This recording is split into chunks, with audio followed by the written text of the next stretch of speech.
I woke to the acrid smell of smoke and the crackle of flames devouring my home. The house I had built with my own hands over 3 years was disappearing before my eyes. As I stood there watching my world burn, I heard laughter. My family had arrived not to comfort me but to mock my loss. My dad looked me dead in the eyes and said, "Finally, karma torched the trash." I just stared back and whispered, "Thanks for showing your true faces." Before I continue this story, let me know where you are watching from in the comments below. Hit that like and subscribe button if you have ever had family betray you when you needed them most. I am Aurelius, 35 years old, and until that fateful night, a successful architect who had finally found peace. For 5 years, I had maintained strict boundaries with my toxic family, focusing instead on building the life I deserved. My mountain home represented everything I had worked for, a sanctuary designed and constructed by my own hands, far from the chaos and criticism that defined my childhood. Every beam, every wall stood as testimony to my escape from their shadow. The fire began at 3 a.m, a time when the world feels most vulnerable. I had fallen asleep at my drafting table working late on a new project, when the smoke detector screamed me awake. At first I thought it was a false alarm, but the thick gray cloud billowing under my office door told me otherwise. My heart pounded as I grabbed my phone and raced through the hallway, the heat already intense enough to singe my eyebrows. 911. What is your emergency? The operator sounded calm, a stark contrast to my racing pulse. My house is on fire, I choked out, stumbling outside into the cold mountain air. 27 Pinecrest Road. Please hurry. I watched helplessly as orange flames licked through my bedroom windows, consuming the custom bookshelves I had spent months perfecting. With trembling hands, I called my nearest neighbor, then stood in my driveway in pajama pants and a t-shirt watching as the fire transformed years of work into ash. The crackling sound of my roof collapsing brought me to my knees. The fire trucks arrived with wailing sirens, but I already knew it was too late. Everything was burning: my architectural awards, the photographs of my travels, the antique desk that was my first major purchase after landing my job at the firm. The firefighters battled valiantly against the inferno, but the remote location and limited water supply made their efforts mostly symbolic. Then came the sound of car engines, multiple vehicles pulling up behind the fire trucks. At first I felt a surge of hope, thinking friends had come to offer support in my darkest hour. That hope evaporated instantly when I recognized my father's luxury SUV followed by my mother's sedan and my siblings' cars. How they had learned about the fire so quickly bewildered me, but their expressions as they stepped out told me everything. They had not come to help. "Well, well, would you look at that," my father said, his voice carrying over the chaos. He stood there in pressed slacks and a golf shirt, as if he had dressed for the occasion. Finally, karma torched the trash. My mother stood beside him, her perfectly manicured hand covering a smile. "I always told you that building out here was tempting fate, Aurelius. Living beyond your means usually ends in disaster." My sister Amanda was already holding up her phone recording the destruction for her social media followers. "Guys, you will not believe what happened to my brother's pretentious mountain mansion," she narrated, panning across the flames. "This is what happens when you think you are better than your family. Jackson," my younger brother, laughed loudly. "Look at the mighty Aurelius now. Not so perfect after all, huh? Bet you wish you had stayed close to family instead of acting like you were too good for us." My neighbors, who had rushed over to offer help, stood in shocked silence at my family's behavior. Mrs. Henderson, a retired schoolteacher who lived half a mile down the road, actually stepped between me and my family, her small frame somehow imposing in that moment of raw protection. "You should be ashamed," she said to them, her voice quivering with indignation. "Your son has lost everything." My father looked down at her with the same dismissive expression he had always used when someone challenged him. He brought this on himself. Some people are just cursed. Always have been. I stood there soaking wet from the spray of the fire hoses, covered in soot, watching my family revel in my misfortune. All those years of therapy, of building boundaries, of telling myself I had moved past their toxicity, and yet here, they were still able to cut me to the bone with their cruelty. But something had changed in me. Instead of crumbling, I felt a strange calm descend. I walked directly up to them, close enough to see the momentary flicker of uncertainty in my father's eyes. "Thanks for showing your true faces." I whispered, my voice steady, despite the hurricane of emotions inside me. "Now leave." They stayed just long enough to realize I would not break down, would not give them the satisfaction of seeing me beg for help. One by one they returned to their cars, my mother hesitating briefly, before my father called her name sharply. They drove away without offering a single word of comfort, a dollar of assistance, or even a place to sleep for the night. As the fire finally died down to smoldering ruins, the fire chief approached me with his final assessment. "Total loss, I am afraid. Do you have somewhere to go tonight?" I looked at the smoking skeleton of my dream and nodded silently. In truth, I had nowhere but the thought of admitting that felt like another defeat I could not bear. The first 3 nights after the fire, I slept in my car, parked in the lot of my architectural firm. Each morning, I would wake before the other employees arrived, wash up in the office bathroom, and change into clothes I had purchased from a nearby department store. I smiled during client meetings and focused on my projects while inside I felt hollowed out. The insurance company moved with the speed of continental drift. There were questions about the cause of the fire inspections, needed forms to complete in triplicate. My policy would eventually cover most of the rebuild, but the bureaucratic process seemed designed to break already broken people. I found a small furnished apartment that accepted a month-to-month lease, its beige walls and generic artwork, a far cry from the home I had poured my soul into. Depression crept in like the smoke that had announced the fire, insidious and suffocating. There were days I considered giving everything up, moving to another state, perhaps even changing my name. The contrast between my family's behavior and the kindness of relative strangers only deepened the wounds. My firm gave me an advance on my salary. Clients sent gift cards and offers of temporary housing. Mrs. Henderson appeared at my apartment with home-cooked meals twice a week, refusing to let me face my loss alone. "Your grandfather would be ashamed of how they treated you," she said one evening, surprising me with her knowledge of my family. "Harold was a good man, nothing like your father." Her casual mention of my grandfather startled me. "You knew my grandfather?"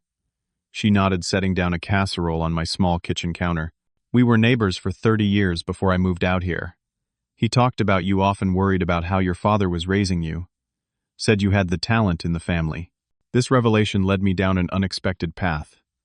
Through Mrs. Henderson and other connections, I began uncovering family secrets that had been kept from me. The fire investigation revealed suspicious circumstances, though there was insufficient evidence to prove arson. What emerged more clearly was a picture of my family's increasingly desperate financial situation. My cousin Tyler, who had always been slightly outside the family's inner circle, called me after hearing about the fire. "I am sorry about what happened, Aurelius. Both the fire and how they behaved. But you should know they are not doing well financially. Uncle Richard's company is practically bankrupt. He has been taking out second and third mortgages on everything."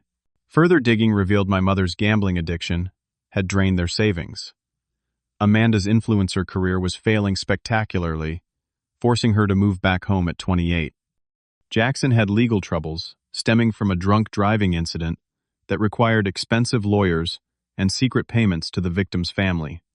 They were underwater and sinking fast. Meanwhile, I focused on rebuilding both literally and figuratively. I found a therapist specializing in family trauma and met with her weekly. I threw myself into work, using architecture as both escape and expression of my pain. The designs I created during this period were some of my best, infused with themes of resilience and transformation. I began plans for a new home, one that would rise from the ashes more beautiful and strong than before. 6 months after the fire, when I had just begun to regain my footing, a certified letter arrived that would change everything. My grandfather, who had passed away 3 years earlier, had left a substantial inheritance in trust for me, with specific instructions that I was to receive it on my 35th birthday. My family had kept this information from me, continuing a pattern of deceit that stretched back to my childhood. "The estate includes significant holdings," explained Mr. Winters, the lawyer who had been trying to locate me. "Your grandfather's business interests, real estate properties, and liquid assets. He was quite specific that you, not your father, should control the family legacy." What followed was another battle, this time legal, as my family fought to prevent me from claiming my inheritance. Court documents revealed they had been using the estate's resources as if they were their own, expecting the trust would eventually pass to my father, despite Harold's explicit wishes. The judge's ruling in my favor was definitive and damning of their actions. 1 year to the day after the fire, I stood on the charred foundation of my former home. The insurance money had finally come through, and the inheritance gave me resources I had never imagined. But more valuable than the financial windfall was the clarity the year had brought. My family had expected me to fail to come crawling back, begging for help. Their laughter at the fire scene was the culmination of years hoping to see me broken. In that moment of realization, something shifted in me. The fire, devastating as it was, had burned away the last of my illusions about reconciliation. It had also presented an opportunity for rebirth, not just of my home, but of my understanding of family and self-worth. I decided it was time to take strategic action to respond to their cruelty, not with vengeance, but with a calculated demonstration of my resilience. Understanding my family's vulnerabilities was the first step in my strategic response. With the help of financial investigators hired through Mr. Winters, I mapped out the precarious house of cards my father had built. Richard had mortgaged his company to the hilt, using my grandfather's estate as collateral without legal authority. The family home I discovered was technically part of my inheritance, the mortgage transferred to the trust decades ago, in a move my father had concealed. Amanda and Jackson had been receiving monthly stipends from the trust presented to them as gifts from my parents. My mother had taken loans against trust properties to cover gambling debts. Every thread I pulled revealed another deception, another misappropriation of resources that were legally mine. Your options are extensive, advised Winters. After reviewing the financial forensics, you could pursue criminal charges for the mismanagement of the trust. At minimum, you have grounds for immediate repayment of all misappropriated funds. I spent weeks consulting with attorneys, financial advisors, and business strategists. The plan that emerged was elegant in its simplicity, yet devastating in its potential impact. I established a corporation to purchase my father's failing business, allowing me to acquire it for pennies on the dollar, while keeping the intervention anonymous through layers of legal entities. I bought the family's debt through third parties, becoming effectively their primary creditor without them knowing. The foundation I created to manage my grandfather's estate was named after Harold, a subtle message to those who would recognize the significance. Through this foundation, I funded community projects in our hometown, the kind my grandfather had always supported, but my father had abandoned in favor of ostentatious displays of wealth. On a personal level, I poured energy into rebuilding my home, working with talented architects from my firm to design a structure that would showcase not just survival but triumph. The new house incorporated burnt timbers from the original structure, as aesthetic elements, transforming the symbols of destruction into art. The legal process to reclaim my full inheritance took months, but each step was calculated and precise. Court orders and financial notices were delivered to my family with professional detachment. The mortgage on the family home was transferred back to my name. The failing company was restructured under new management. The trust stipends were formally audited and suspended pending investigation. My father made increasingly desperate attempts to contact the anonymous buyers, unaware he was negotiating with entities I controlled. My siblings, cut off from the financial support they had come to expect, began feeling the pressure of actual independence for the first time in their adult lives.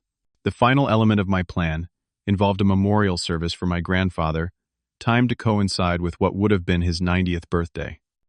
I invited extended family members who had been estranged by my father's behavior over the years, cousins and aunts and uncles who had stories about Harold that painted a picture very different from the one I had been told growing up. Your grandfather was so proud of your decision to become an architect, my great-aunt Eleanor told me at the service. He showed me your college designs, said you had his eye for beauty and balance. The absence of my immediate family at the memorial was conspicuous. Their invitations, having been sent, with the same formal tone as the legal notices they had been receiving. The message was clear to everyone. In attendance, my family had dishonored Harold's legacy, and now the consequences were unfolding. 1 week before the calls began, I sent the final set of legal communications. The foreclosure notice on the family home gave them 30 days to vacate or negotiate terms. The business takeover would be complete by the end of the month. The trust audit had concluded with a recommendation for full repayment of misused funds, an amount that would bankrupt them many times over. To announce my return from the ashes, I posted a single photo on social media, the first since the fire. It showed me standing in front of my newly completed home, its modern design incorporating elements of Phoenix imagery, visible to those who knew what to look for. The caption was simple: "Rising stronger. Building my own legacy now." The storm broke the next morning.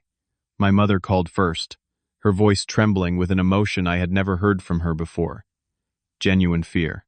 "Aurelius, please call us back. We need to talk about these papers we have been receiving. There must be some mistake.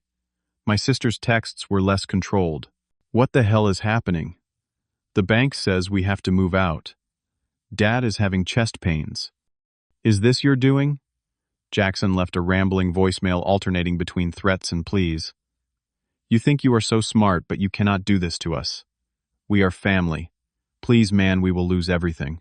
My father's message came late that night, his voice a shadow of the confident tone that had declared me cursed as my house burned. "This has gone far enough. Whatever point you are trying to make, you have made it. Call me back immediately, or I will have no choice but to take legal action." I let the calls go to voicemail, the messages pile up unread in my inbox. For 2 years, I had been rebuilding myself from the inside out, preparing for this moment of reckoning. As their panic escalated, I finalized preparations for our meeting, the confrontation that would finally close this chapter of my life. The conference room in my newly acquired company headquarters provided the perfect setting for the family meeting. Floor-to-ceiling windows offered views of the city skyline, while the long mahogany table and leather chairs projected the professional atmosphere I wanted. I arrived early, reviewing documents with my legal team before sending them out, leaving me alone when my family arrived. They entered as a unit, physically close in a way I had rarely seen before. My father led the way, his usual confident stride, replaced by the cautious steps of a man navigating unfamiliar terrain. My mother followed, her makeup perfect, but unable to conceal the stress lines around her eyes. Amanda and Jackson came last, both looking diminished, somehow the bravado they had displayed at my burning home entirely absent. "Thank you for coming," I said, remaining seated, as they took chairs across from me. "I believe we have several matters to discuss." My father leaned forward, his face flushed. "What is the meaning of all this, Aurelius? These notices, these threats, taking control of my company. Have you lost your mind?" "I have not taken anything that was not legally mine," I replied, my voice calm. "Grandfather left his estate to me, not to you. The documentation is quite clear on that point. He was not in his right mind." My mother interjected. "Richard was always meant to manage the family businesses. Harold was just being spiteful at the end." I slid a folder across the table. "These are the psychological evaluations conducted before the will was finalized.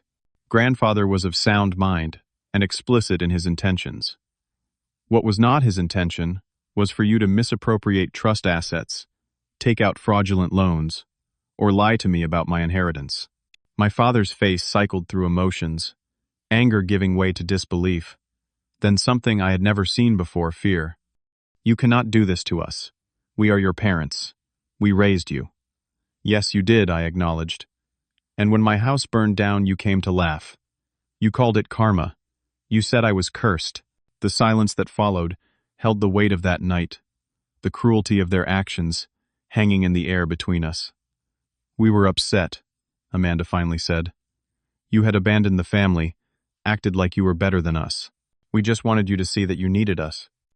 By celebrating my tragedy, by recording it for your social media followers," I asked, turning to face her directly. "Tell me, how many likes did that video get?" She looked away, unable to meet my gaze. Jackson attempted a different approach. "Look, we were wrong that night. It was a terrible thing to do. But this, what you are doing now, taking everything, making us homeless, this is worse.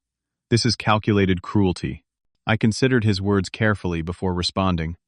"What I am doing is establishing accountability. For the first time in your lives, there are consequences for your actions. The question now is, what happens next?" My father, who had been growing increasingly agitated, suddenly slammed his fist on the table. "Nothing happens next. You will stop this insanity immediately. I am still your father." Then, as if the outburst had drained the last of his strength, he seemed to deflate. "Please, Aurelius. We will lose everything." My mother began crying, not the manipulative tears I had seen throughout my childhood, but genuine sobs that shook her slender frame. "We have nowhere to go. Please, whatever you want, we will do it.